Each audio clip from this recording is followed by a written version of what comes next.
Good morning. Welcome to my channel. Today is Sunday, the 6th of December, 2020. Today, while I'm making pizza, waiting for the dough to rise up, I will tell you a little story about the shepherd. It's a Hungarian fairy tale. It's about the shepherd Paul. Once upon a time, a shepherd was taking his flock out to pasture when he found the little baby lying in a meadow, left there by some wicked person. Probably some poor person who couldn't feed the little darling. He thought it was too much trouble to look after it.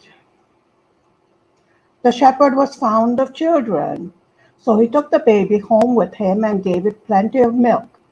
And by the time the boy was 14, he could tear up oaks as if they were weeds. What a strong boy. I will stop playing with the camera. Okay. Then Paul, as the shepherd had called him, grew tired of living at home and went out into the world to try his luck. He walked on for many miles, seeing nothing that surprised him. But in an open space of the wood, he was astonished at finding a man combing trees, as another man would comb flax. "Good morning, friend," said Paul. "Upon my word, you must be a strong man." The man stopped his work and laughed. "I am tree comber," he answered proudly, "and the greatest wish of my life is to wrestle with shepherd Paul." The little boy became famous. "May all your wishes be fulfilled as easily, for I am shepherd Paul, and can wrestle with you at once," replied the lad, and he seized the tree comber and flung him with such force to the ground that he sank up to his knees in the earth. However, in a moment, he was up again, and catching hold of Paul, threw him so that he sank up to his waist. But then it was Paul's turn again, and this time the man was buried up to his neck. "That is enough," cried he. "I see you are a smart fellow. Let us become friends." "Very good," answered Paul, and they continued their journey together.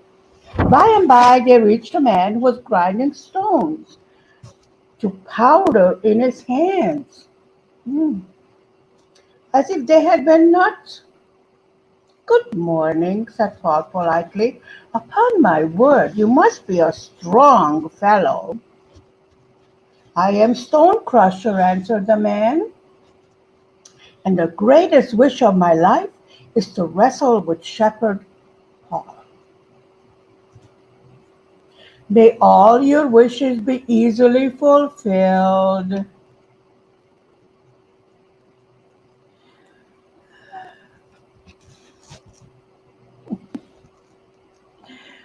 Okay.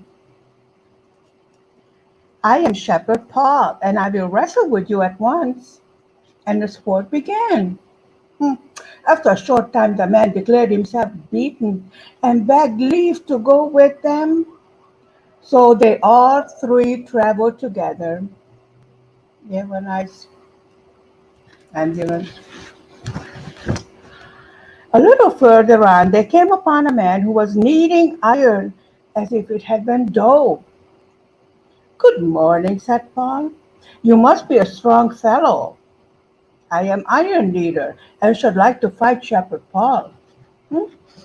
Everybody wants to fight with the shepherd Paul.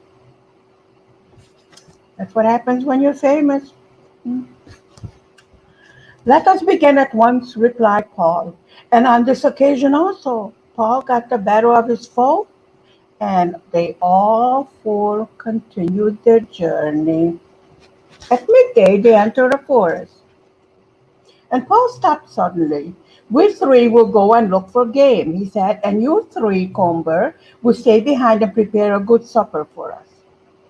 So three Combers set to work to boil and roast, and when dinner was nearly ready, a little dwarf with a pointed beard strode up to the place. What are you cooking? Asked he. Give me some of it. Not very polite dwarf. I mean, he could have said please and thank you. Hmm? No. I'll give you some on your back if you like, answered Tricomber rudely. The dwarf took no notice, but waited patiently till the dinner was cooked. Then suddenly, throwing Tricomber on the ground, he ate up the contents of the saucepan and vanished. Tricomber felt rather ashamed of himself and set about boiling some more vegetables, but they were still very hard when the hunters returned. And though they complained of his bad cooking, he did not tell them about the dwarf. Next day, Stonecrusher was left behind, and after him, Iron Kneader. And each time the dwarf appeared, and they fared no better than Tricomber had done. The fourth day, Paul said to them, My friends, there must be some reason why your cooking has always been so bad. Now you shall go and hunt, and I will stay behind. So they went off, amusing themselves by thinking what was in store for Paul. He set to work at once, and had just got all his vegetables simmering in the pot when the dwarf appeared as before and asked to have some of the stew. Be off, cried Paul, snatching up the saucepan as he spoke. The dwarf tried to get hold of his collar, but Paul seized him by the beard and tied him to a big tree so that he could not stir, and went on quietly with his cooking. The hunters came back early, longing to see how Paul had got on, and to their surprise, dinner was quite ready for them. You are great useless creatures, said he, who couldn't even outwit that little dwarf. "Hmm. When he had finished supper, I will show you what I have done with him." But then they reached a place where Paul had left the dwarf. Neither he nor the tree was to be seen, for the little fellow had pulled it up by the roots and run away, dragging it after him. The four friends followed the track of the tree and found it ended in a deep hole. "He must have gone down here," said Paul, "and I will go after him. See, there's a basket that will do for me to sit in, and a cord to lower me with. But when I pull the cord again, lose no time in drawing the basket up." And he stepped into the basket, which was lowered by his friends. At last it touched the ground, and he jumped out and looked about him. He was in a beautiful valley, full of meadows and streams, with a splendid castle standing by. As the door was open, he walked in. But a lovely maiden met him and implored him, "Go back." For the owner of the castle was a dragon with 6 heads, who had stolen her from her home, poor girl, and brought her down to this underground spot. But Paul refused to listen to all her entreaties and declared that he was not afraid of the dragon. And he did not dare how many heads he had, and he sat down calmly to wait for him. In a little while the dragon came in, and all the long teeth in his 6 heads chattered with anger at the sight of the stranger. "I am Shepherd Paul," said the young man, "and I have come to fight you. And as I am in a hurry, we had better begin at once." "Very good," answered the dragon. I am sure of my supper, but let us have a mouthful of something first, just to give us an appetite.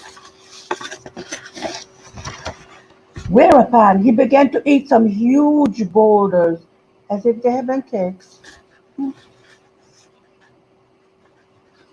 And when he had quite finished, he offered Paul one. Paul was not fond of boulders, rather chewy and crunchy, but he took a wooden knife and cut one in two. Then he snatched up both halves in his hands and threw them with all his strength at the dragon, so that the two out of the six heads were smashed in. At this the dragon, with a mighty roar, rushed upon Paul, but he sprang on one side and with a swinging blow cut off two of the other heads. There was two heads left. Then seizing the monster by the neck, he dashed the remaining heads against a rock. When the maiden heard that the dragon was dead, she thanked her deliverer with tears in her eyes, but told him that her two younger sisters were in the power of dragons, still fiercer and more horrible than this one. He vowed that his sword should never rest in its sheath till they were set free, and bade the girl come with him and show him the way. The maiden gladly consented to go with him, but first she gave him a golden rod and bade him strike the castle with it. He did so, and it instantly changed into a golden apple, which he put in his pocket. After that, they started on their search. They had gone far before they reached a castle where the second girl was confined by the power of the dragon with 12 heads. He had stolen her from her home. She was overjoyed at the sight of her sister and of Paul, and brought him a shirt belonging to the dragon, which made everyone who wore it twice as strong as they were before. Suddenly he had put it on when the dragon came back and the fight began. Long and hard was the struggle, but Paul's sword and his shirt helped him, and the 12 heads lay dead upon the ground. Excuse the violence. It's a Hungarian fairy tale. You know, Eastern Europe.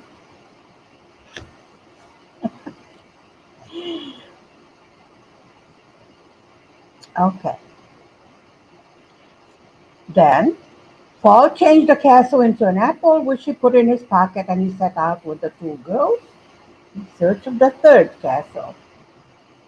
It was not long before they found it, and within the walls was the third sister, who was younger and prettier than either of the other two.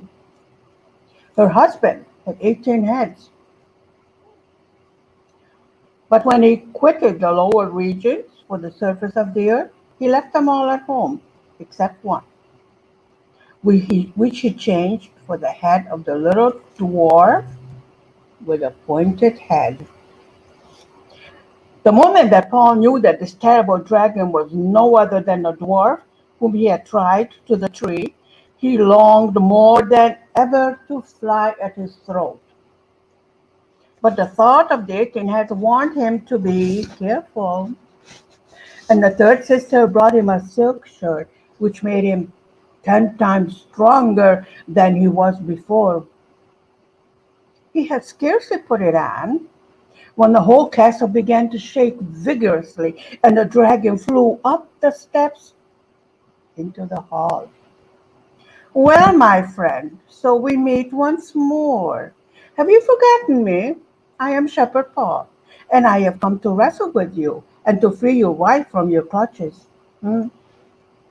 Ah, I am glad to see you again, said the dragon.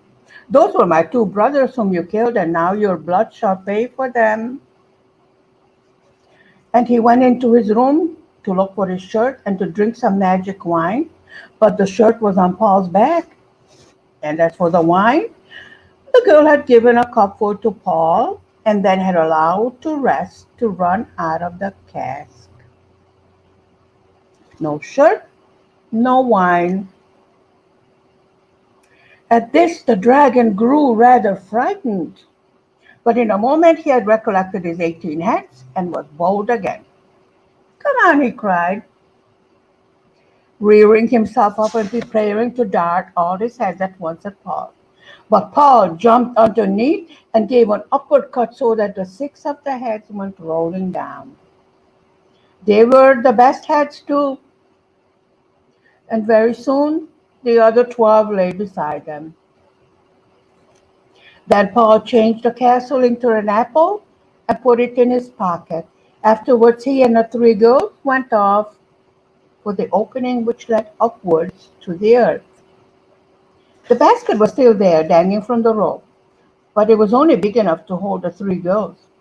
So Paul sent them up and told them to be sure and let down the basket for him. Unluckily, at the sight of the maiden's beauty, so far beyond anything they had ever seen, the friends forgot all about Paul and carried the girls straight away into a far country so that they were not much better off than before. Meanwhile, Paul, mad with rage at the ingratitude of the 3 sisters, vowed he would be revenged upon them and set about finding some way of getting back to Earth.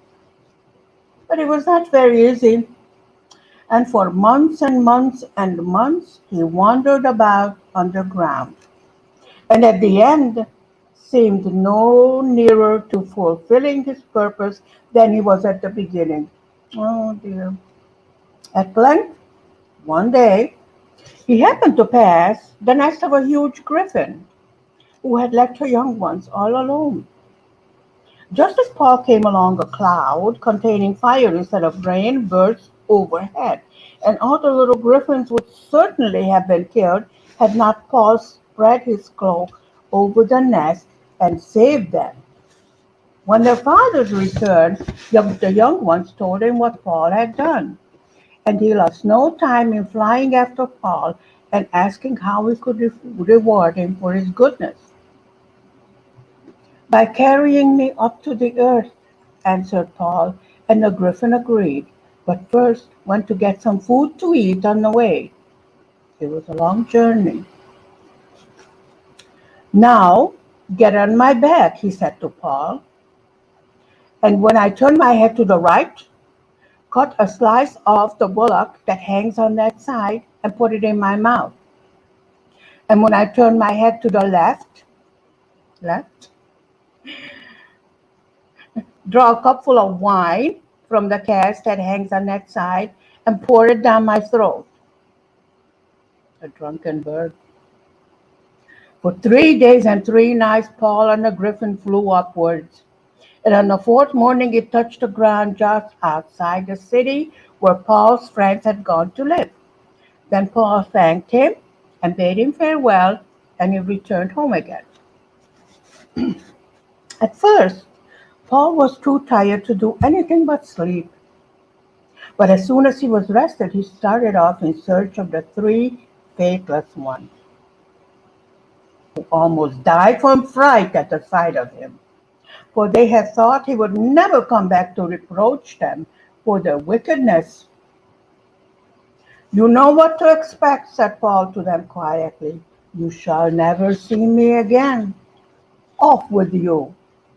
He next took the 3 apples out of his pocket and placed them all in the prettiest places he could find, after which he tapped them with his golden rod, and they became castles again. He gave 2 of the castles to the elder sisters and kept the other for himself and the youngest, whom he married, and they are living still. Please hit the like and the subscribe button, and I will see you next time. Have a wonderful day. And for those celebrating St. Nicholas Day, have a wonderful day. I hope you got a lot of chocolates and goodies in your shoes that you cleaned and polished. And I'm sure you were especially good this year. So you got a lot of goodies. Bye for now.